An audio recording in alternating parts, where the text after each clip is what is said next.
This is a set of data about the germination of maize on different soil temperatures. It's not a very complicated data set. There's only two different columns, one which tells you about its development and the other the soil temperature. If you look at the data, the range of temperatures goes from 9 degrees to about 16 degrees, and the amount of development is measured in quite a small unit, so hundredths. So what we want to do is carry out a linear regression. So you go to Analyze, down to Regression. There's lots of different types of regression, but we want to do a linear regression. So what is the variable what's the dependent, what's the independent variable? So the dependent variable is the thing that is caused to happen. So that is the development of the plant. And the independent variable is the soil temperature. That's the thing that's causing something to happen. There's nothing else here that I particularly... there's no other variables I can add. There's no selection variables. There's no different groups, subgroups. I want to go to statistics and switch on confidence intervals so that it will calculate the confidence interval for both the gradient, the slope, and the intercept. And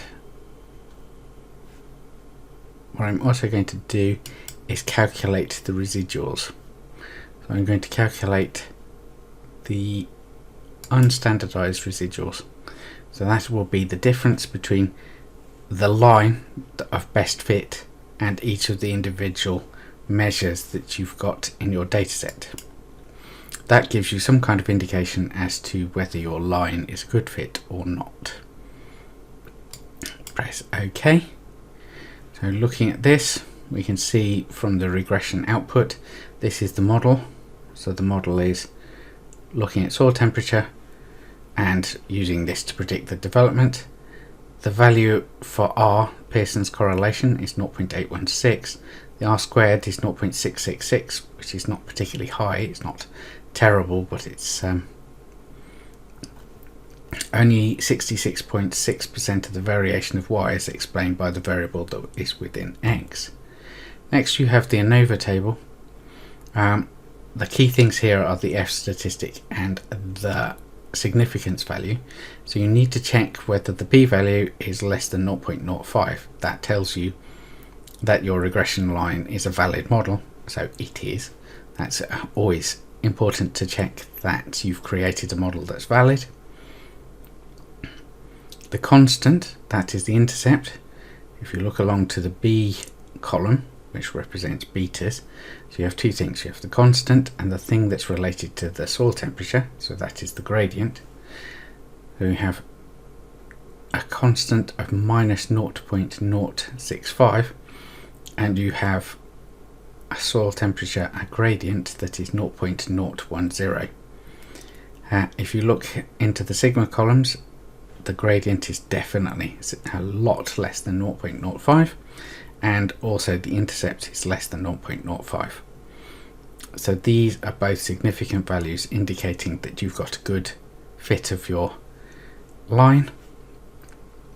You can see the confidence interval for the range of the constant goes from minus 0.113 to minus 0.017. Often the constant is not particularly important because that's going to be outside the range of physical values. In this case, the soil temperature, if it was 0, probably the seed wouldn't germinate at all. Next thing, you look at the gradient and you see that the slope is anywhere between 0.006 and 0.014. It doesn't contain 0, and it doesn't contain a change of sign from a positive to a negative slope, so that shows that you have a significant slope. Next, you can look at the residual table. The mean residual should be 0, and the maximum and minimum should be roughly symmetrical about that mean of 0. It's got a fairly small standard deviation, but what we can do is plot the residuals. So if you go to Graphs, Chart Builder, to have a simple scatter plot with no particular line on it. You want to have the unstandardized residuals plotted against the soil temperature. And press OK. So what you're looking for, is there any kind of pattern in the residuals about 0?